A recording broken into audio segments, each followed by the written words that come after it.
Fingers crossed. Okay, let's go. Oh, it says live on Facebook. Did it pop up on you? Yeah. Okay. Like right here. I feel like such a not millennial because I'm like, is it working? Yeah, I always feel like I have to wait a couple seconds. Like, is it connected? Can people see me and or hear me? Because like otherwise I feel like I am talking to myself. And sometimes that's okay, but sometimes I feel really awkward about it too. Yeah. So are we, I don't know where to go. I mean, people can comment as they come in. There's one person watching it. I don't know. And then I guess as comments come in, we can see it, but mine will be on the side of the screen. So I don't think I can see that. I think only you can see that. So you're going to have to relay comments to me. Yeah. Okay. I will read off the comments when they start coming in, if they do. Okay. So we can wait a little bit to see if anybody pops in. Anyone jumps on. Say hello so we know that you're there. Actually, I'm going to try something. Let me know if you can still see me if I do this. Can you still see me? No? Okay. I cannot see you. Never mind then. It's working. Okay, cool. All right. So it is working. Okay. So let's just introduce you. Who are you? What are you doing? Okay. Well, hi, hello. Hi, beauty. I am Brittany. My name is Brittany Marston, and I feel like I'm having a little bit of identity crisis right now, given my situation, but I work in the commercial real estate industry, or I have worked in the commercial real estate industry, and that's how I met this one right here. And after we met, we just kind of clicked and we took off on this friendship, and now we're, outside of that commercial real estate industry friendship, and we're on to, other things. And so we're just here to chat and share our stories and hopefully help speak to one of you. Yeah. So now you were officially laid off, right? So I was. What are you doing right now? So I feel like that's why I kind of have like an identity crisis, because I got laid off and I've actually decided to not go back to work right away. I'm going to give myself some time to, so let me rewind a little bit, because right before I jumped into commercial real estate, I was actually handling my dad's estate from his passing. And so having to manage all of that and then jumping right into like a new career and not knowing what I was doing. I have a marketing background. And so it was a lot. Like, commercial real estate is a lot to learn. There's a lot of moving parts. It's a whole new world. Like, I want to belt out in like Ariel Little Mermaid. It's a whole new world, but it really is. It's a whole new world. And so because I made those two transitions into handling like my father's estate and then to jumping into a high responsibility position, I am just going to kind of take a few months off. I'm actually going to get my realtor's license, which will help me in commercial real estate. And so I'm just working through those books right now. I'm going to do a little bit of traveling. So it actually feels very uncomfortable. If I'm being honest, it feels very uncomfortable be sitting in like a limbo period where I'm like, I don't really know what I'm doing with my life, and I don't really know what job I'm going to have next, and I don't really know where my life is going to go, but I do know that I'm making the steps. Like, I just submitted for my RPA application through BOMI International. So I'm working on my RPA application and I'm working on my real estate license, which are two huge things in this industry. So yeah. I asked a couple of tests. What tests were those?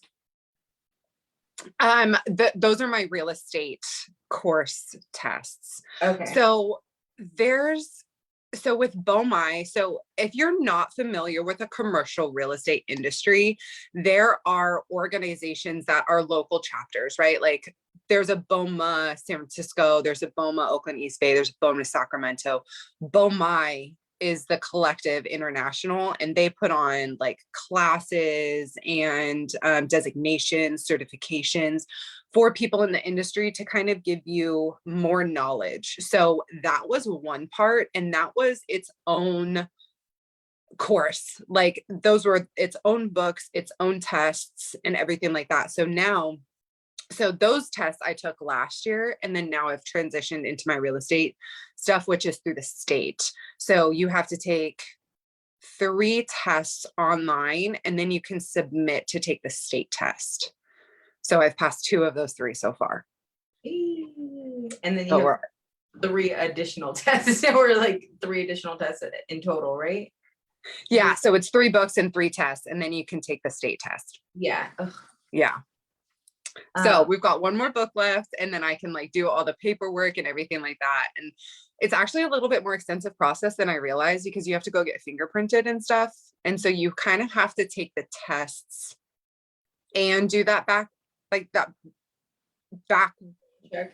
stuff before you get essentially like approved to go and take your state test. So we're still probably several weeks out from that, especially because everything that's going on, like there's less testing dates, there's less occupancy in the testing room, stuff like that. I assume that's just because of COVID and all of that. Yeah. Okay. Yeah. Well, that's good. I mean, you've been definitely moving and shaking. We have 6 viewers right now. Hello, everybody. Hello. It keeps going back from 7 to 6 to 7 to 6. No comments yet. Okay. If you guys have taken the tests, comment and let us know, because I want to know what kind of people are watching and being involved with this.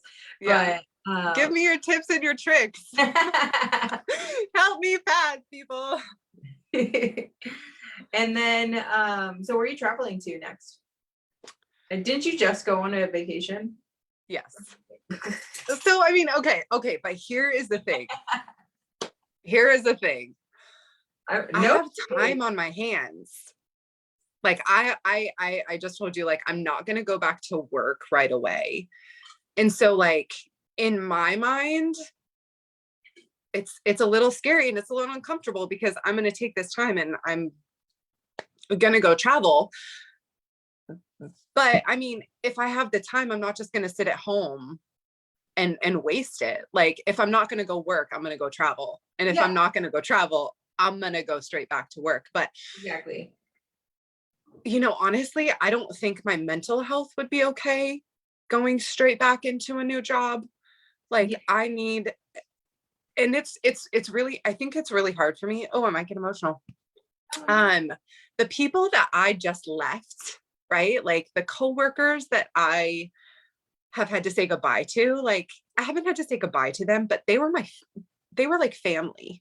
You know, like my bosses, they took me under their wing and they treated me like, you know, one of their own. And they invested so much time, and not even just like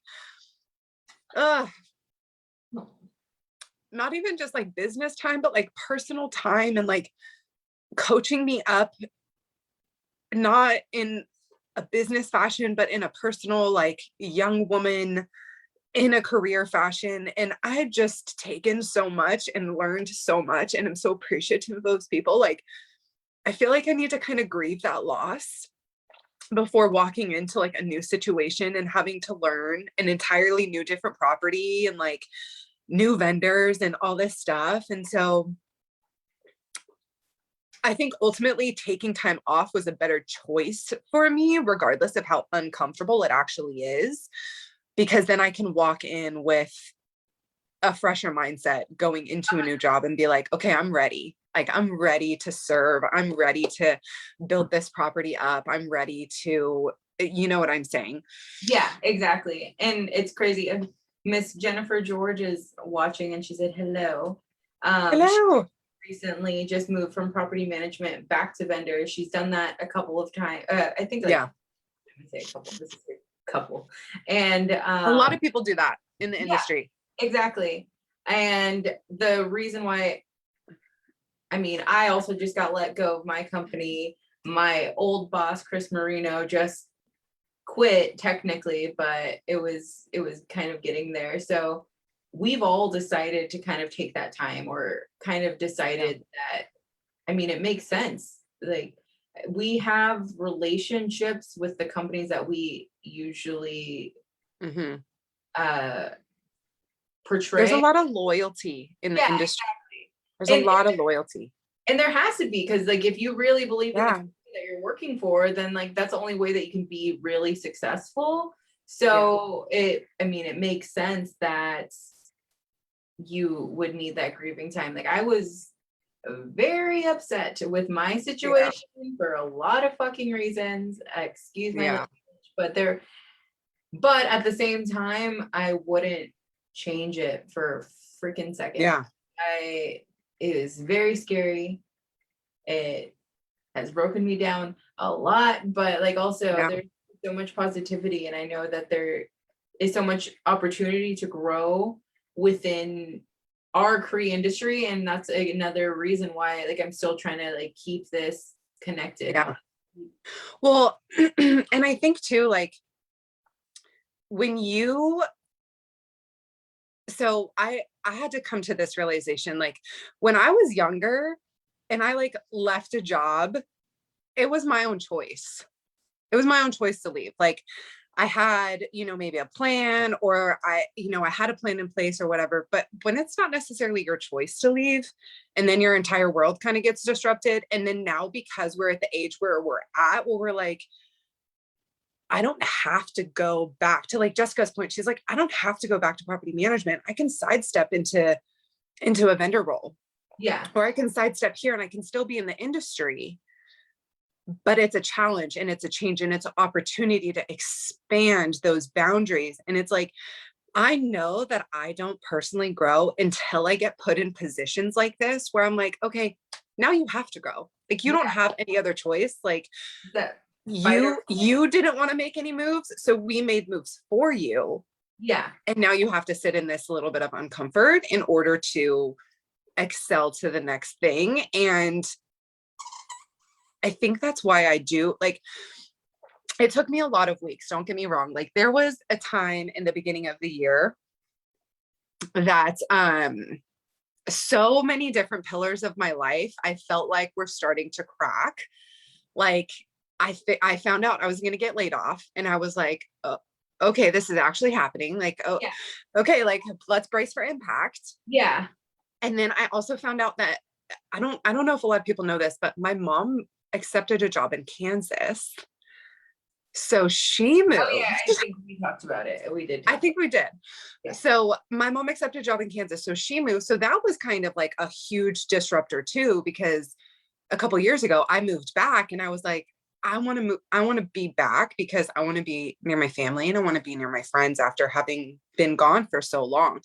Yeah. So that was a kind of disruptor. And then I was also going through some like low key personal relationship issues. So like in the beginning of the year, there was so much anxiety. I wasn't sleeping at night because I was like, what? Like, my whole life is getting flipped upside down right now. And it was overwhelming. And I just kind of had to kind of come to this place where I'm like, it's really scary because all of the doors just opened for me. But that's also a really good place to be in, where I can literally walk through any door that I choose. And I know that I'm going to be prepared for it because I just did this job. Yeah. Right. And like, I was able to do that job, and I was able to handle my dad's estate. And the combination of those two things together, like, in regards to some of the personal stuff that I went through, like with my weight loss journey, those two things, handling the estate and having to learn this job the way that I have the last couple of years, has really prepared me for, like, I don't know what I'm going to do. I don't know where I'm at, but I know that I can do anything from this point forward because I have the skills to back me. Yeah, exactly. Exactly. And that kind of goes back to what we were talking about earlier, is that you want to, like, we're going to talk about everything at this point. Just I know. want to put on that smoke and mirrors for people. And that's just to, again, like, bring value, but also maybe show people that they're not alone. And like, again, I think me and you have been really good about keeping close from a distance. Like, I always know the key things, like, throughout like, it might be a couple months that I don't necessarily talk to you every day, but we always, like, kind of, like, know what's happening in each other's lives. So we've always, I feel like me and you have been able to, like, lean on each other in that retrospective, like, shit, my life is going up into shit right now. And the girl, Yeah. it's fine. Yeah. And I mean, so what are you doing with your house? I've been wondering that recently. Are you staying at your mom's old house, or because it's in, like, Disco, right? Girl, I have no idea. I have no idea. Is she still there right now? No. Okay. So my mom is actually in Kansas. She is managing branches there. She took a great opportunity, which is good for her. I told her, I actually, when all of this was happening, I was like, you can't afford not to go. So bye. Like, but I don't know what's going to happen with this house. There was, like, a conversation she played around with me. She's like, well, when you get your realtor license, you can help me rent this, right? So I think she just kind of hired me. But yeah, we really don't know what's going to happen. I think, honestly, all of us are kind of in this very weird limbo where we're like, one day something's going to come up and it's going to be like, okay, you have 30 days. And we're all going to be like, oh shit, like, okay, let's go. So none of us really know. Like, I sometimes talk to my mom about it. Like, okay, so how many months do I have? Like, how quickly do I need to get my crap rolling? You know, and I don't think she can really give me an answer. So that's why I'm talking about, like, being in this very uncomfortable situation, because yes, I do currently live with my mom. We live out in Brentwood. And I've lived with her for the last year and a half because I was trying to pay off my car. And then I paid off my car, and then COVID hit. I'm like, well, I'm really glad I don't live alone right now. Yeah. And now here we are a year later, and, like, things are shifting. And so I'm just kind of, like, waiting for that call to be like, okay, yeah, we're going to have to move out. And then I'd be like, oh, okay, now I need to figure out what I'm doing with my life. Get a house. That's what I do. I want to. Okay. So here's the thing is I was going to buy a house this year, and now I'm laid off. So I don't know how I'm supposed to buy a house if I don't have a job. I mean, that's true. That is true. But I mean, you have your side hustles. That could be your main thing. Yeah. No, and honestly, that's for sure keeping me alive right now. The fact that I did start a side business last year, and then kind of full circle to being laid off this year, I'm so freaking happy that I decided to, like, take that leap of faith for myself, because it's scary. I mean, it's scary to put yourself out there. It's scary to start a business. You're like, what the F am I doing? I have no idea what I'm doing. I don't know how to have these conversations. And you're just, like, in this whirlwind. But now I'm on the outside of that. And I'm like, God, thank God I felt that pull to be like, no, you need this. You need this. And now full circle, I'm like, oh, I really did need that. Like, what started out was like, I just want to help people and, feel better myself, turned into like, oh no, we're going to change your life, because that's going to be your only pillar to lean on for a little while. And so thank God, like, I literally have prayed to God and been like, thank you for that nudge, because I was so scared and I did it anyway. And, like, I don't know where I'd be right now. I would be much more stressed out right now if I didn't have a little bit of additional income coming in every single week. 100%. And same thing for you. Like, you had kind of initiated that start with your own business, and then you ended up getting laid off. So it's kind of like, okay, I got my feet wet. Now it's time to run. Kind of thing. Exactly. So. Yeah. Well, I mean, and that's the crazy part about it is that The only reason why American Brands is American Brands is because I wanted to make merchandise for my clients for air system service construction. And that was always like my thought of, okay, well, we don't have budget, but I can make personalized gifts for clients that mean something. And we don't need to order things like in mass production. And if I just buy this, then great. And then maybe I can write it off. I don't know. And then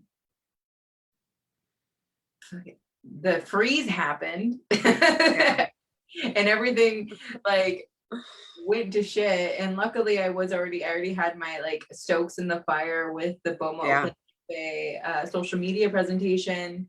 And then it just kind of like all, and then now it's like crazy. Like it's insane. And I'm honestly so glad that I made the steps that I did. And as quickly as I did, I didn't have a fucking break. So whenever we get married on the 1st, I'm about to take a couple days off and I'm like, I'm sorry. I know I just onboarded a lot of you, but like your girl needs a break. Like, So what are you doing exactly? Tell me, like, cause I know you're making stuff, but I don't really know what that entails. Like, spill the tea, sis. Tell us. So I do social media management for a certain amount of clients. I will take on more clients because I'm talking to somebody about being an assistant right now, which is again crazy that American Brands has been an entity for less than a month and I'm already looking for an assistant.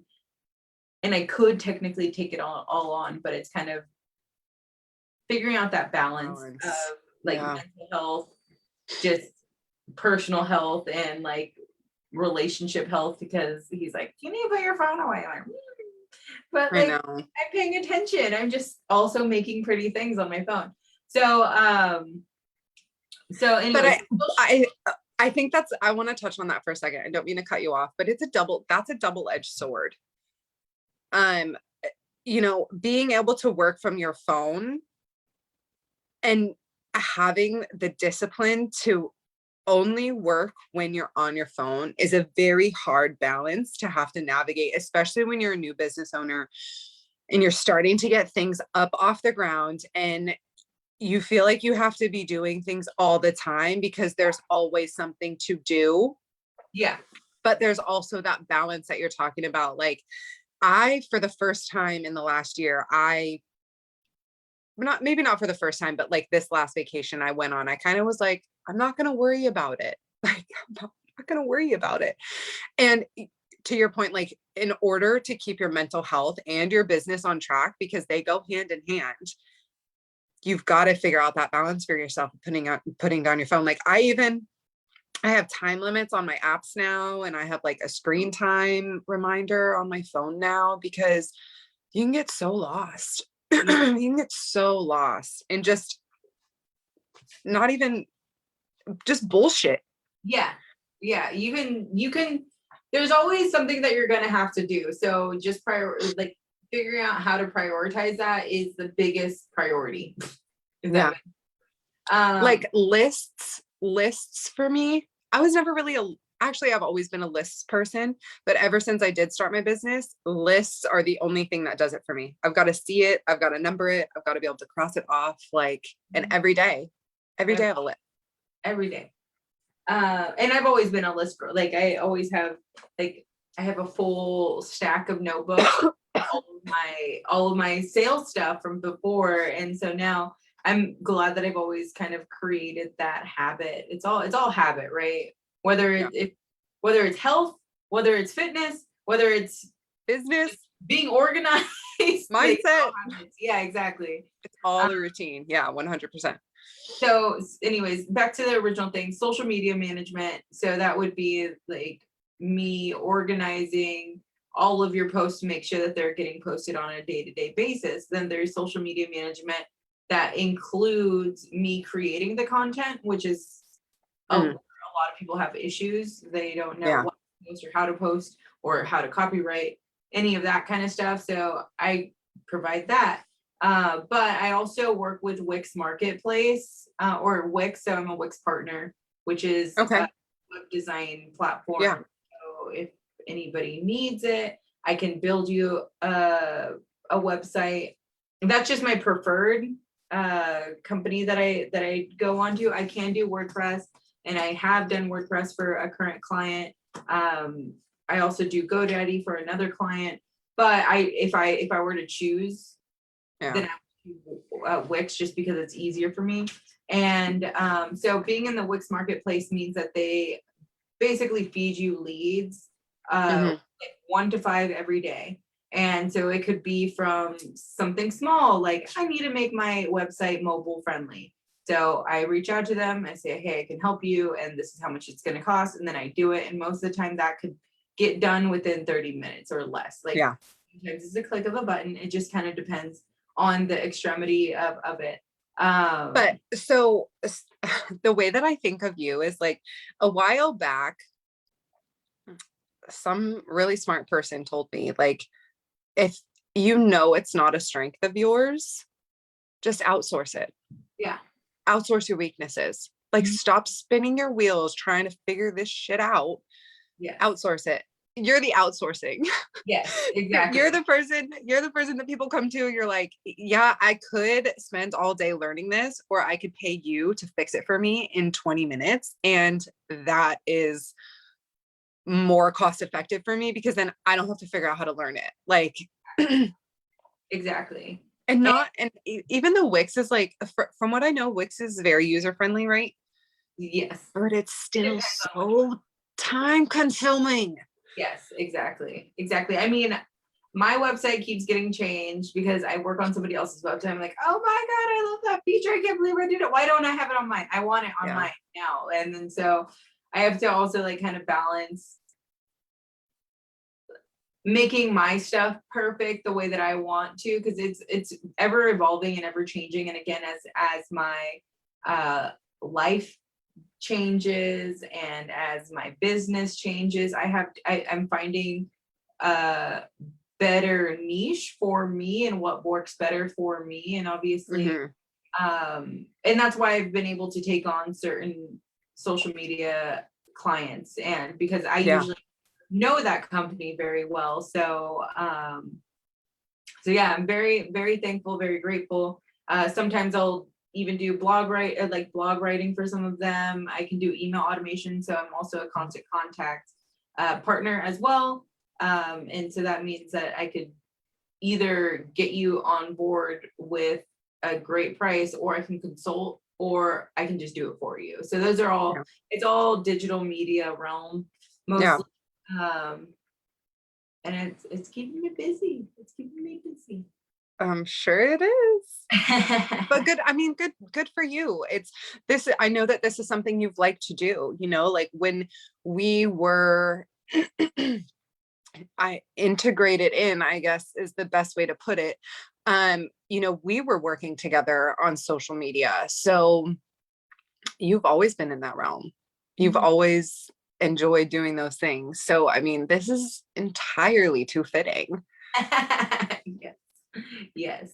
And that's why, like, again, I've always been a loyal person to the company that I was with, but now I'm loyal to the companies that I represent as far as my clients, but then also my company. Again, at this point in time, the reason why I'm getting an assistant is so she can help me make sure that our brand is also as consistent as I make everybody else's, Yeah. Because again, there's only one of me, and right now I have 6 clients that are like ongoing, like on a daily basis. But then I also have so I got on the Wix marketplace last Monday, and since then I've had like 40 leads come in, and I have a really good close rate on those. So like I'm constantly like getting pulled in different directions. So yeah, definitely time to just be like, all right, I can ask for help. Asking for help is good. So, but asking for help is so underrated. And as I get caught in this too, because I was actually just telling a friend earlier this morning, like, I need to go back to therapy Like I need to go back to therapy and kind of rewire some shit in my brain that I thought I had worked through. Maybe I haven't worked through it. But asking for help, like so many people are afraid to ask for help. And like, we've had the conversation where I have no problem being open and vulnerable because I want other people to know that they're not alone. But like when it comes to this kind of stuff, there's this smoke show of like, oh, business is so amazing and it's so great and it's so this, but on the backside, you're like, oh shit, I think I need an assistant. Like I am at the point where like I'm drowning, like I can't do this on my own. And that's really hard to release control over because your assistant is not going to be you. Yes, exactly. She's not, he, she, whoever it is, they're not going to do things the exact way that you would want them done. And releasing control over that is hard. That's really hard. But asking for help is like, you can't not ask for help either. So you have to straddle that boundary of control. Yes. But that's in all aspects of life. Like I had to learn to release the control over this job and like this, all of these different shifts. And it's just, you have to ask for help when things get hard, and people are so afraid to ask for help, but then you don't ask for help and you kind of spiral. Like I personally know if when I don't ask for help and I start sinking into that, I spiral and it gets like out of control. And then I have a breakdown and then it takes me months to recover versus, if you just were to take that break where you're like, hey, I'm kind of drowning. I'm going to go enjoy my wedding, or like, hey, I need this help, or hey, I need to take a day off. And I don't think that people know how to protect their mental health that way. And I mean, it's also kind of keeping up with the Joneses, especially through social media. I mean, obviously, I love social media. It's a great tool, whatever, but I also know the downsides of it and how often we can easily say, hustle, hustle, hustle, grind, grind, grind. Don't ask for help because you look like you're weak or whatever. And we get kind of into this ego thing like that. That's a reality of it. But at the same time, I think, and I've talked about it in almost every other podcast, or not podcast, but web series episode that I've done, is just how important mental health is. And again, it all kind of ties together and coincides. But you know what? I think that our generation is actually breaking through that, because I think we're the first generation that sees like how hard the generation before us struggled with like their mental health and like keeping that smoke screen, and like it's exhausting. It's exhausting to not ask for help. It's exhausting to have to play into that highlight reel all the time.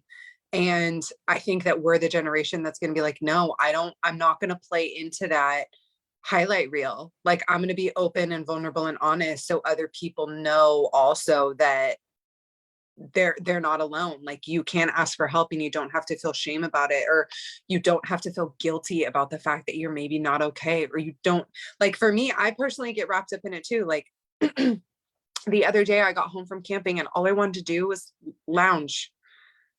And I don't know if it was overstimulation from being around so many people for so many days, or what it was, or not sleeping my own, like, I don't know what it was, but I have this like very high functioning anxiety where like sometimes I don't know how to rest because I feel like I need to be doing something all of the time. I need to be productive. I need to be pushing for something.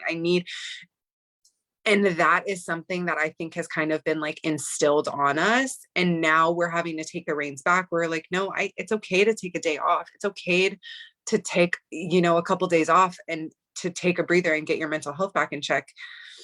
Because that is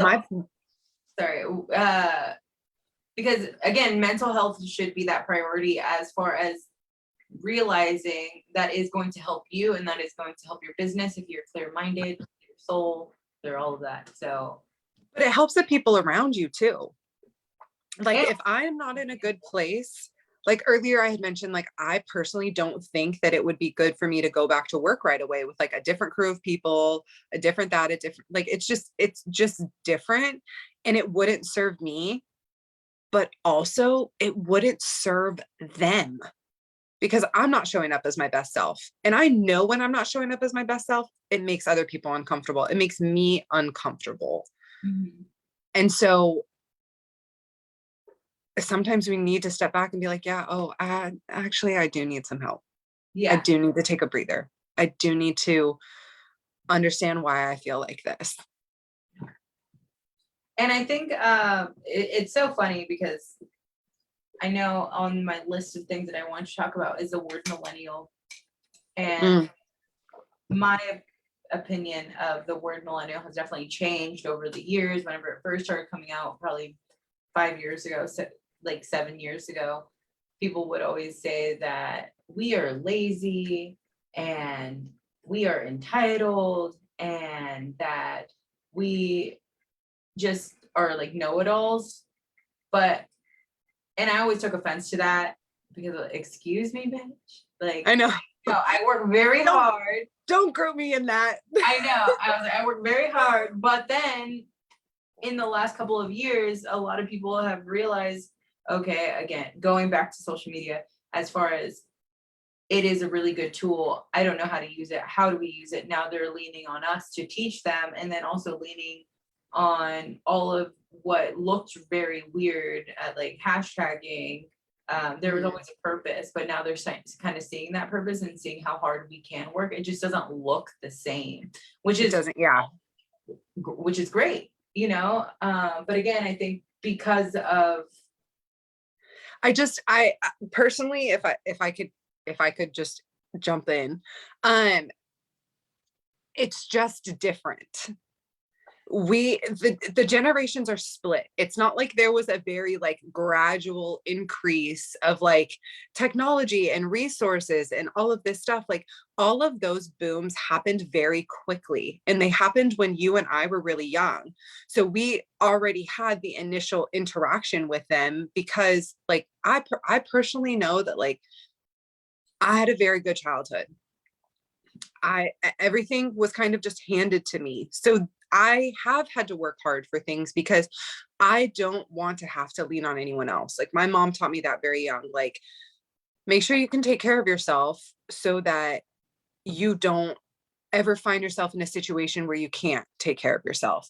And so I have, adapted and tried to learn skills as quickly as I can so that I can be well equipped. And I think that our generation has just intaken that from the resources that we have. You know what I'm saying? Like technology has boomed incredibly from when we were younger, even to now, like even just iPhones in general. And we have had to learn that because we have to keep up with it because we have to use it on a daily basis. Whereas like previous generations, they never had to do that. And so now we are in this shift where things are going to look a lot different, and we are going to have to teach the, older generations about technology and all this kind of stuff. But at the end of the day, it's still a resource, like you're saying, and it's helping us do things. There's a bad side, but it is helping us do things more efficiently. Yes.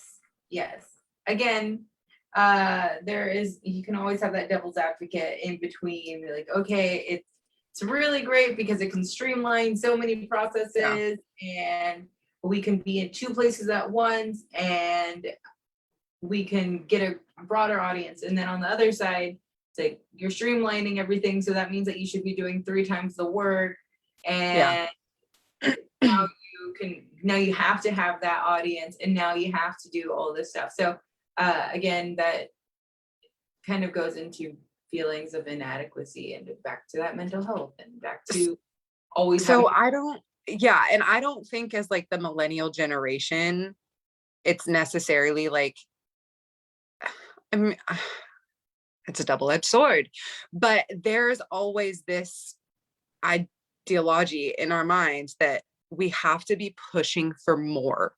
We have to be pushing for this, and we have to be pushing for the next promotion, and we have to be pushing for like nowhere. I feel like, especially in my childhood, was I ever taught and or coached to be comfortable in the place that I was in and in the journey that I was on.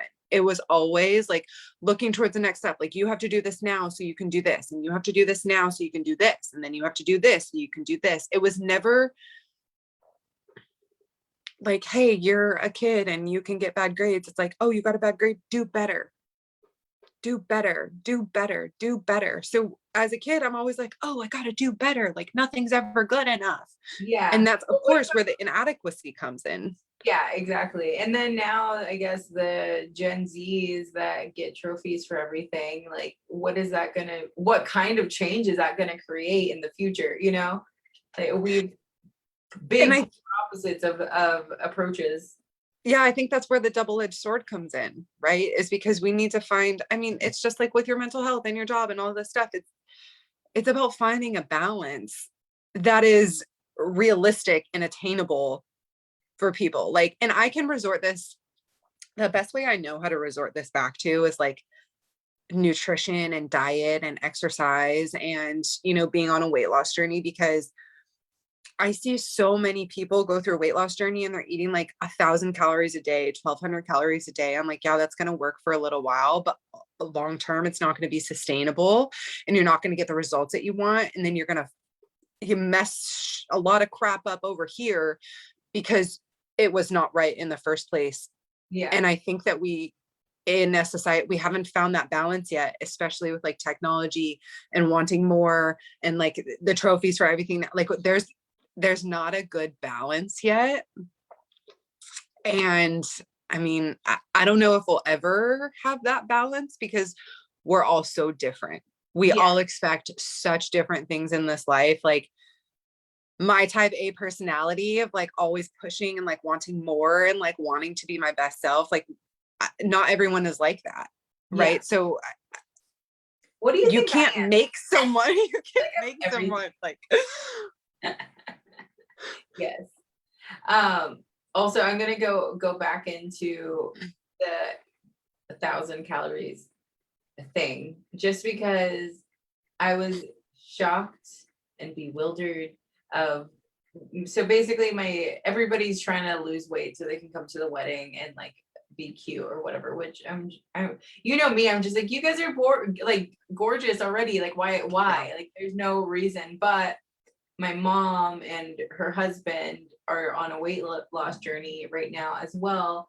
And so Mike gets on the phone and he's like, yes, like I'm trying to ride my bike and I'm only eating like 2 nectarines a day until I get home, and then like maybe a protein bar or something.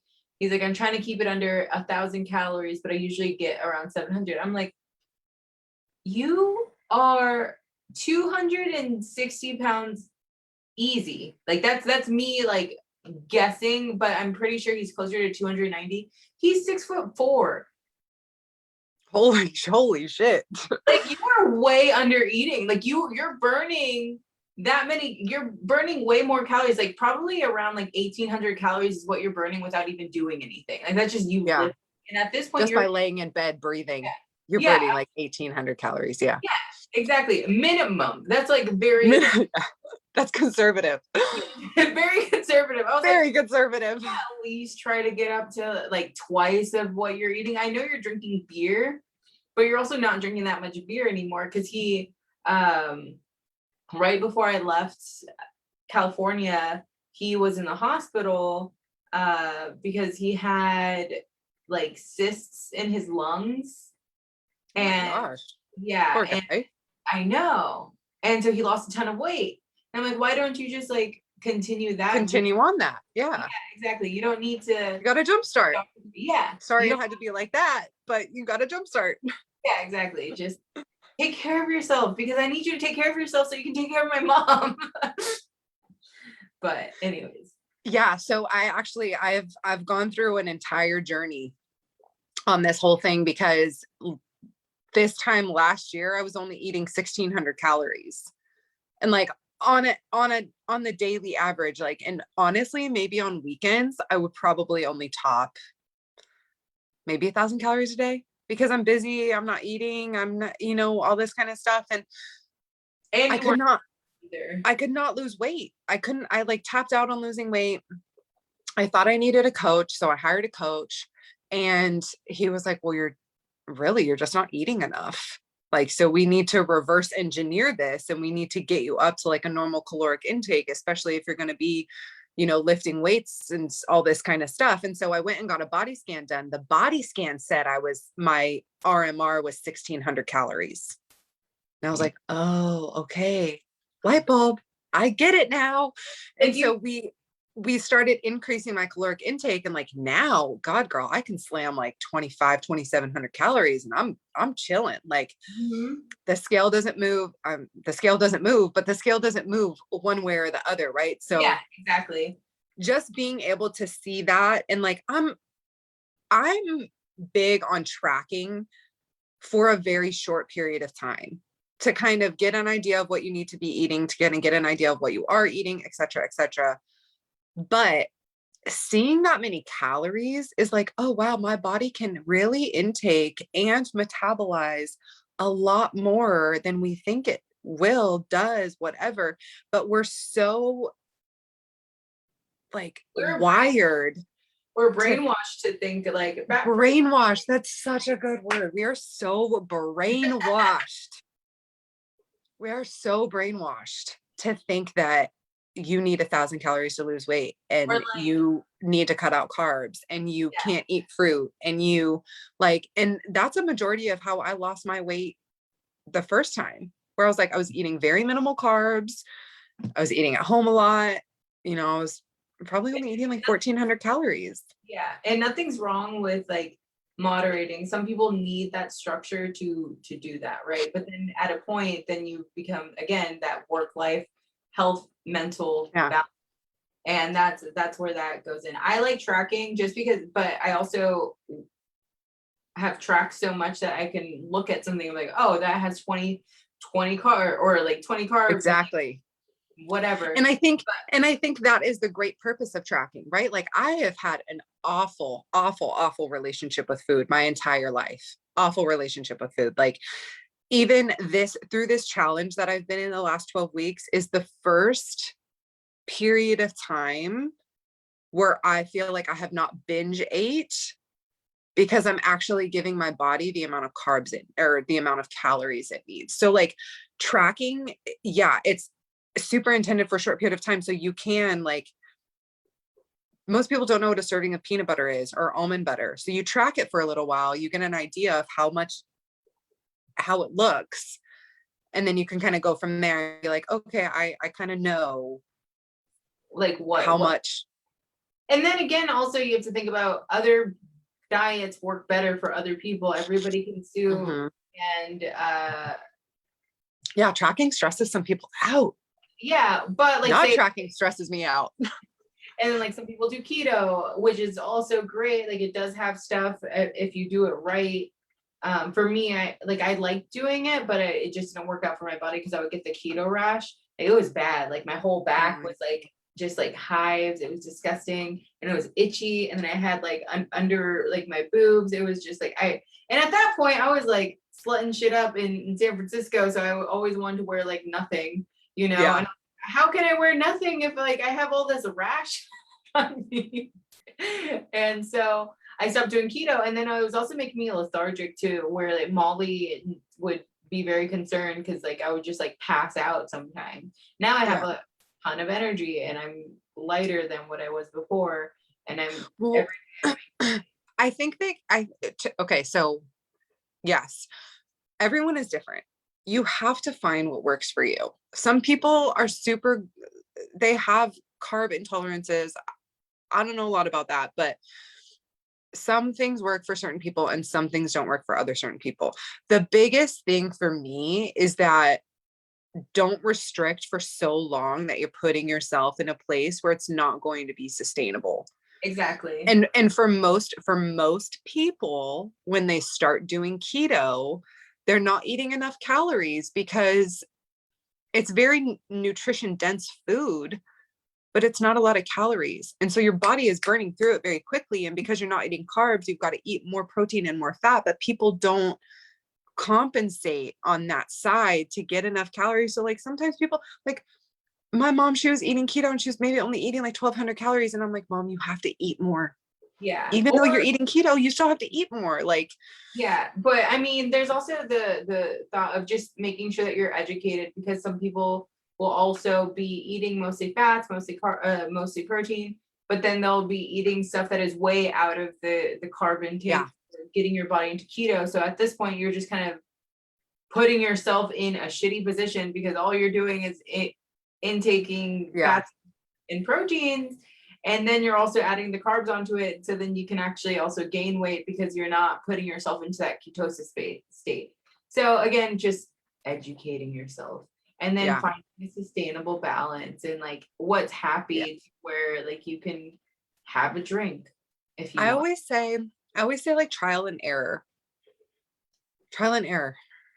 I mean, I think everything in life is trial and error. Trial by fire. Oh, that's how this went this time. Okay, we're not gonna do that again. Mm-hmm. But I think it's also trial and error. Like, I no one knows how your body is going to react to certain stuff. Yeah. No one knows how your mental is going to react to certain stuff. Like,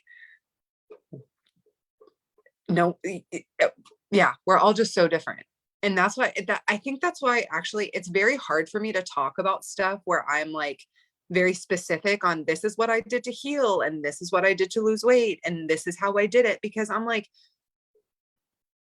it's probably not going to work the same for you. Yeah. Like, I can kind of help coach you through it, but it's not going to be the exact same. And like, I'm on a much different chapter in my journey than you are in yours. So you're going to have to, play with it a little bit Yeah. and figure out if it works on your own. That's something that I've been appreciating a little bit more, because I also love YouTube. I'm sad that it didn't work out the way that we originally intended, but it will moving forward. Anyway, Yeah.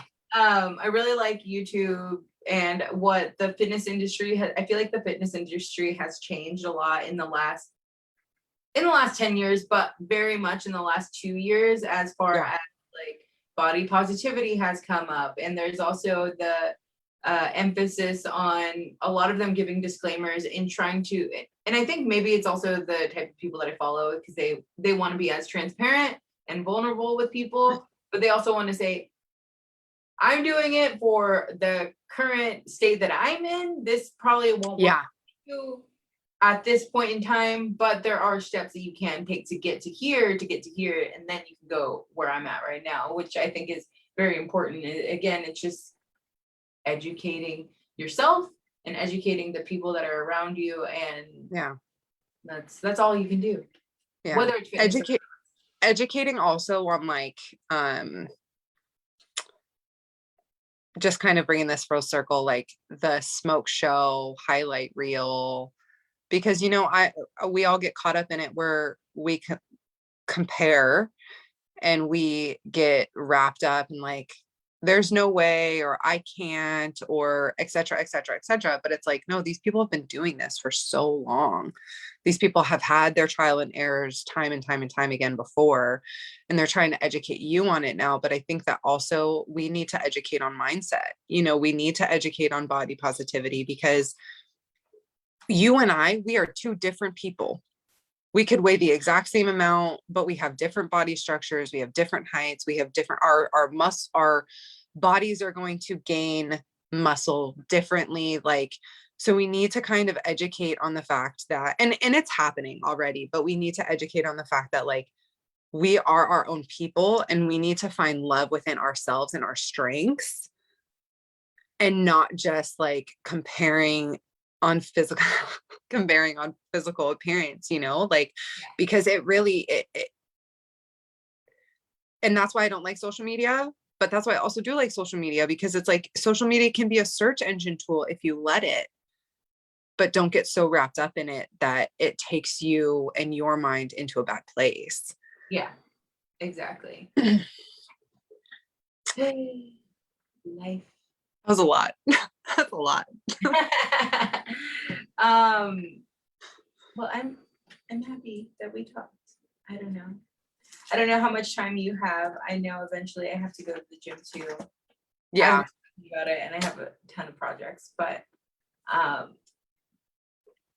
is there anything else that you want to touch on before we sign off? No, I'm good.